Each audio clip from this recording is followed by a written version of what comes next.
Tu connais déjà toutes ces vidéos qui traînent depuis maintenant quelques années, avec des bougs qui tirent leur deadlift avec un dos immonde à faire vomir n'importe quel haltérophile. Et à raison, moi aussi ça me fait vomir. Évidemment, là-dedans il y a tout un tas de problèmes, des problèmes techniques, des problèmes de programmation, des problèmes d'ego, mais dans une moindre mesure, pour des personnes qui peuvent avoir ce genre de soucis, notamment, ça peut relever juste d'un problème d'échauffement. Et plus globalement, je l'ai déjà dit, mais s'échauffer, c'est plutôt une bonne chose puisque ça permet d'éviter de te blesser et d'être plus performant. Le tout en répondant à des problématiques qui te sont propres. Un échauffement se doit d'être individualisé au même titre que l'entraînement. Et chaque exercice d'échauffement que tu choisis doit être justifié au même titre que chaque exercice que tu choisis dans ta séance. Maintenant, comme pour le squat et le bench, il y a des problématiques récurrentes chez beaucoup de pratiquants. Alors oui, on est d'accord, le deadlift, on parle quand même de l'exercice le plus primitif du monde, à savoir se baisser et ramasser un truc au sol. Ça sert à rien non plus de surintellectualiser la chose. Donc on va aller à l'essentiel. Le cardio, évidemment, je vais pas te rappeler pourquoi c'est important. Activation musculaire, nerveuse, rentrer dans sa séance, et ça c'est très important et c'est beaucoup trop sous-coté, un échauffement, et notamment via l'activation cardio, permet de faire la transition entre ta vie du quotidien et ton entraînement. Un échauffement, ça sert aussi à ça. Sur un deadlift, on est majoritairement sur de la chaîne postérieure.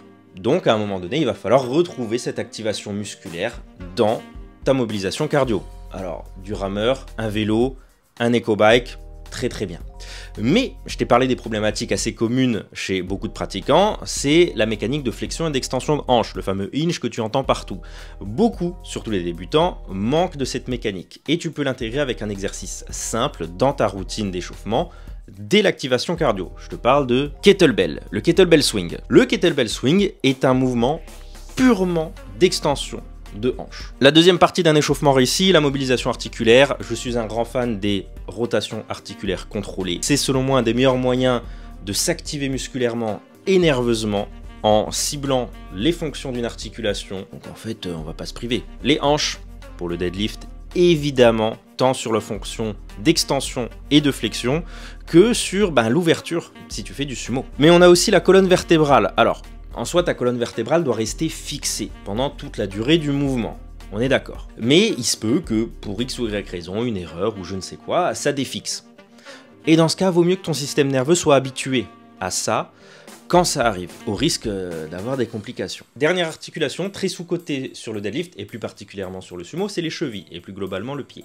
C'est le premier truc en contact avec le sol et à travers lequel tu vas devoir exercer de la force pour soulever ta barre. Une cheville sans aucune mobilité ne te permettra pas de placer correctement tes genoux. Allez, on passe à la dernière partie d'un bon échauffement réussi, c'est le move prep. Une fonction particulière. J'en parle depuis le début, c'est la mécanique de flexion et d'extension de hanche, le fameux hinge. Tu l'as déjà travaillé sur le kettlebell swing, ok.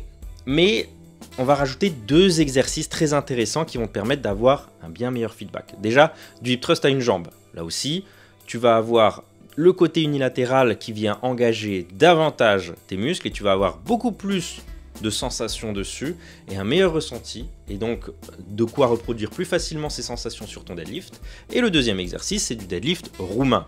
Classique mais efficace puisque c'est littéralement de la flexion et de l'extension de hanche sur un mouvement très spécifique se rapprochant le plus possible du deadlift et qui pour autant rend cette mécanique d'extension de hanche plus accessible que sur un deadlift. Et pour ceux qui sont sur du sumo, je ne vous ai pas oublié, sauf que pour vous c'est tout aussi important d'avoir une bonne extension de hanche. Je rajouterai juste une, deux, trois séries éventuellement sur les premières barres de chauffe avec une pause quelques centimètres après le décollage, histoire d'apprendre à bien fixer sa position et à bien ressentir ce qui se passe quand on fixe ses hanches et quand on bascule sur le sumo. C'est pas magique, mais c'est logique, maintenant tu sais quoi faire.